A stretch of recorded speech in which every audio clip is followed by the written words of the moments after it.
ঈদ মোবারক। আর একটা পান দে। বাহ, টগর নিয়ে যদি আপনি দর্শকদেরকে কিছু বলতে চান সেটা আপনাকে টগর হয়ে বলতে হবে, আর জয়িতা আপনাকে জয়িতা হয়ে বলতে হবে। দর্শকদের উদ্দেশ্যে কি বলতে চান? না, আজকে ঈদের দিন, ঈদের মধ্যে টগর হয়ে আসলে বললে একটু কেমন না, নাকি বলুন তো?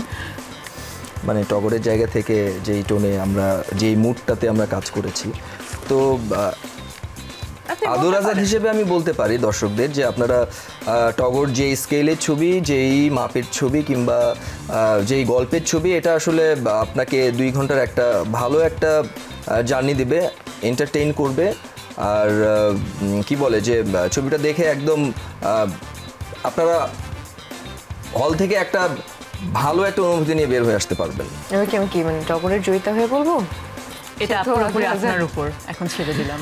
শুনেন, একটা কথা বলি, সেটা হইতেছে গিয়ে আপনি পান দে। শোনেন, একটা কথা বলি, সেটা হইতেছে গিয়া সৎ পথে ইনকাম করেন, সৎ পথে ইনকাম কইরা যেই টাকাটা হইব সেই টাকাটা দিয়া সিনেমা হলে যান। সিনেমা হলে আয়া পড়ছে টগর। টগর সিনেমাটা দেখেন, টগর সিনেমাটা দেখার পরে একদম মনে হইব পয়সা উসুল সিনেমা।